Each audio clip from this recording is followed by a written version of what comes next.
This is an interaction between two NPCs in the original 23-year-old game Grand Theft Auto Vice City. Would you like a fat one, sir? Cool, let me grab that. Ooh, pardon me. Look at those tits. In anticipation and pure desperation for GTA 6, I went back and played some original Vice City, albeit the cartoonish remake, and found myself walking the streets just listening to NPCs talking.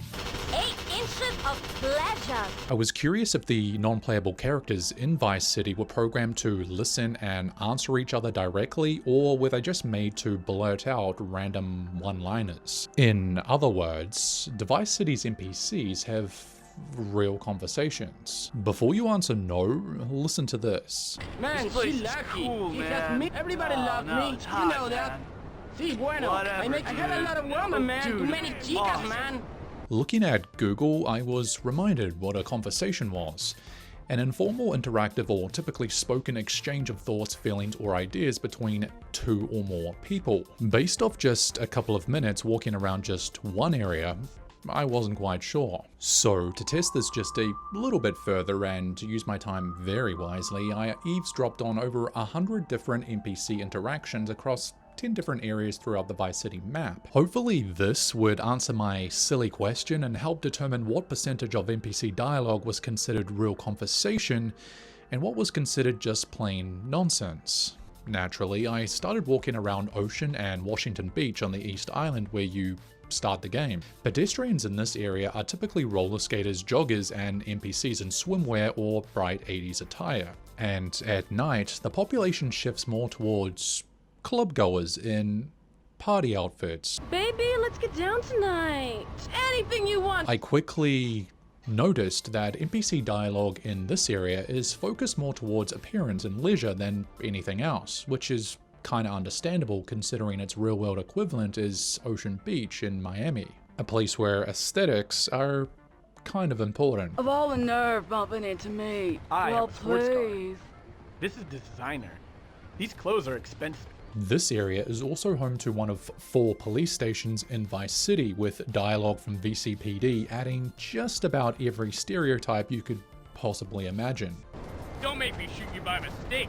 So far, it wasn't looking good. I spent the best part of an hour listening to interactions in the area of Washington and Ocean Beach, and it was seeming more likely that real conversations just weren't a thing. Just 20% of all dialogue I listened to in this part of the map could be considered something of substance. Just like this video. Question: would NPCs throughout other locations of the Vice City map be filled with the same one-liners though? Would different suburbs dictate the level of conversation as it kinda does in real life? Alternatively, would each area feature unique NPC design, or are the same pedestrians scattered everywhere throughout the city? I drove west over the bridge to Viceport to continue investigating this very important subject matter. This area is almost entirely populated by construction workers, dock workers in overalls, and overall tough guys patrolling the streets. You'll lose. Hurry up! Think about it, dickhead. Almost the complete opposite to what you see in Ocean Beach. Now, despite their appearance, these guys in particular are not actually police, but something else entirely called Patrol Invest Group, or PIGs for short. Security guards that patrol certain areas of the game, with dialogue more aggressive than most. Oh, you're a dead man. I'm gonna freaking kill you. Have a lot of I'm gonna nerve, rip off your pal. head and Oye, shit down your socio. neck. The NPC lines in Viceport captures the blue-collar grit that likely existed in the docks of Miami in the late 1980s. I mean, just listen to this. Careful, docks is a dangerous place. Bad move. This area was not only worse visually, but conversationally. Just 10% of what I listened to could have been considered conversation of any type. A short drive further west will take you to Escobar International Airport, a controversial namesake. The airport is named after Pablo Escobar, the infamous Colombian drug lord. This is widely considered an ironic nod to Vice City's 1980s drug trade theme. Usually in this area of the city, you see a bit of everything. Anything from the Patrol Invest Group officers to drunk men and women with slight hunchbacks. Hey, you, $5? Get lost. What? Charlie, Escobar International Airport is probably the one location that feels like an afterthought in terms of NPCs, as pedestrians throughout this part of the map don't really make too much sense at all. I mean, just listen. I just need one drink. Yeah. The blue light. Go away! Defend it to the death, they told me. If you think about it, these NPCs specifically have no real reason to be here. I mean, could you imagine hearing or seeing something like this in any airport around the world? Wait here while I sing you a song. Wait here. I'll sing. I got the real nitty gritty. I'll leave my findings for this area a mystery for the time being in hopes of accumulating more watch time. Moving back east to an area named Little Havana, this area is mainly populated by the Cuban gang. These NPCs can be seen wearing red headbands, blue jeans, and muscle tees. This one in particular being an Easter egg from the pilot episode of Miami Vice from the 1980s. You step up if you know what's what. Oye, que te pasa? Scare the shit out of you. If this Cuban gang comes into close contact with the Haitian gang one suburb up, they end up attacking each other, which kind of reflects the real world, at least back in the day. While there wasn't a formal war of sorts declared by governments, back in the late 1970s and 80s there was significant real-world violence between the Cuban and Haitian groups in Miami. If you listen to these NPCs, you can hear it in their dialogue. One day this will be my town, man. Little Havana is also home to the West Haven Community Healthcare Center, a location you'll find yourself in if you aren't lucky enough to be saved by medics. I thought Vice City was supposed to be cool, man. You ain't gonna die, relax.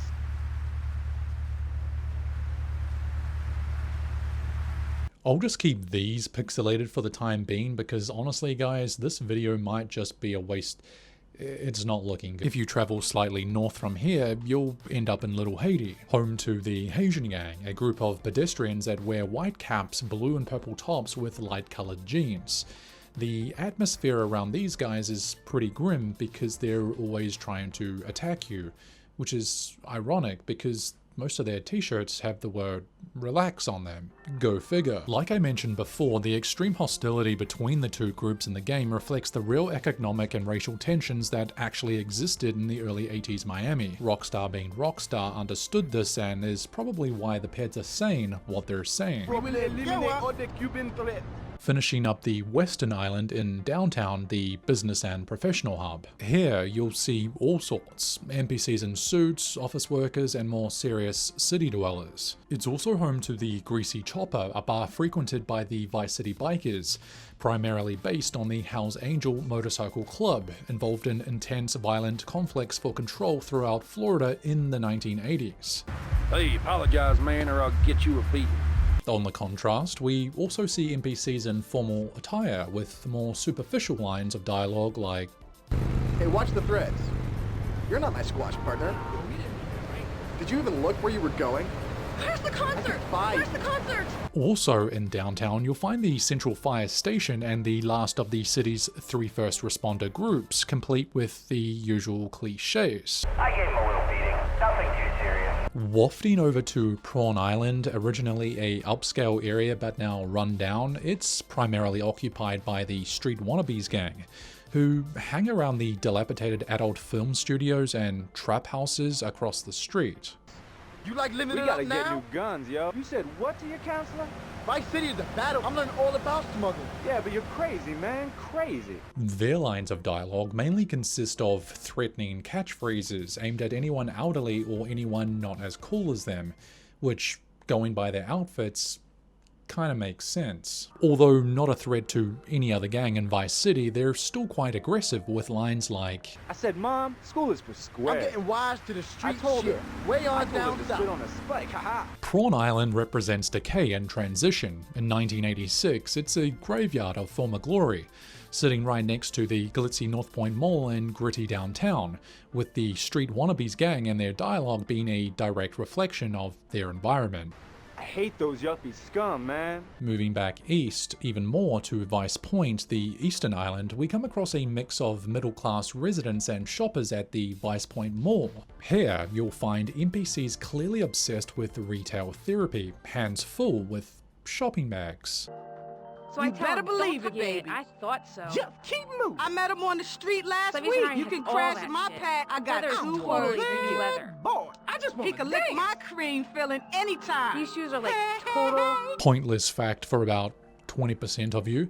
There are two types of shoppers inside this mall. The first is found during the daytime between 5 AM and 8 PM, and the second during the nighttime. The shoppers seen during the day aren't violent, though the ones seen after 8 PM are very similar to street criminals and will likely come after you if attacked.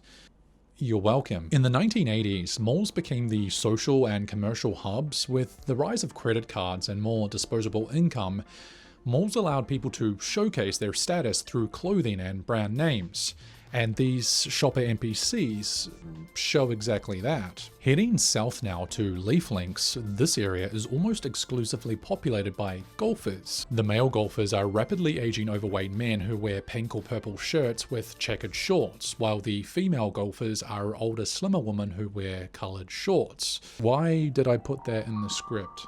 Now, if the sun wasn't melting my Where's balls, the we could start juice? playing.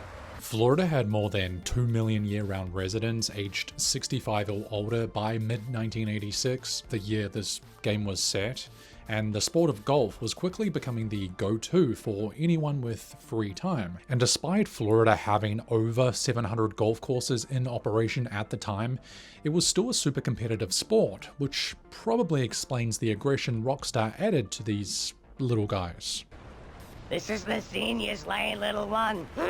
I swear, you young people. To end with, I walked the 3 streets of Starfish Island, which most of you probably already know is primarily based on Star Island in Miami Beach, Florida. Another really fascinating fact for you, Star Island was actually created in 1922 by the US Army Corps of Engineers, who used a dredging process to pump sand up from the floor of Biscayne Bay to create the 55-acre landmass. The more you know, which now has a total real estate value estimated to be between 1.5 and 2 billion. Ironic considering that's also the budget for Grand Theft Auto 6. Hey, easy. I have a sports car. Where are we? Still pissed? Just like Ocean Beach, NPC dialogue on Starfish Island focuses more towards materialism, appearance, and leisure. Again, small details like this is what separates Rockstar Games from everyone else. Word up. Watch it, doofus. I hope you totally wipe out. Ooh, Somebody tell me where to go. That was a big to-do. Damn, my honey, medication you is got hot dish. playing. I just came back from the doctor. I'm clean. The Patrol and Vest group, also seen throughout Vice Port and the airport, provides protection for most of the island's residents, while Diaz's mansion has its own gang for protection, Diaz's gang, and later the Vassetti gang, who also have their fair share of interesting dialogue. I never asked your sister out, man. The island is also populated by VCPD officers, actual police, who are sometimes seen chasing the Patrol and Vest group officers for some odd reason. Starfish Island is like the ultimate gated simulation where the 1980s dream of making it culminates in a paranoid high-walled paradise, and once again, the dialogue in this area reflects this. After searching the entire map several times over, I realized there wasn't really a lot of variation in Vice City's NPCs. Google says there are about 126 unique pedestrian models that populate the city streets, although if I hadn't questioned any of this, I would have guessed there was a lot more. Though, looking into this just a little bit further, I saw that each NPC entry typically has between 10 and 30 unique lines of dialogue. To give you an idea of just how few words it actually is, a child between 18 and 24 months old typically has about 10 to 50 words in their vocabulary.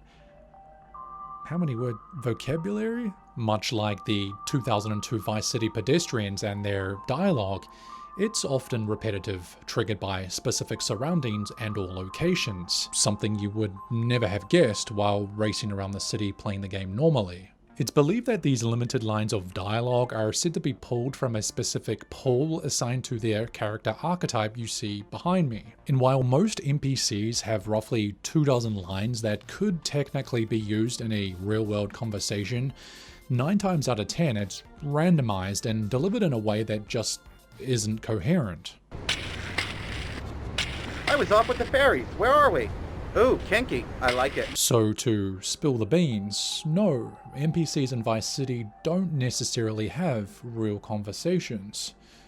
I could have actually just Googled or ChatGPT. So this is the overall percentage of what I consider to be real conversations in each area, and this is the total overall as an entire game. Not surprising considering it's 23 years old.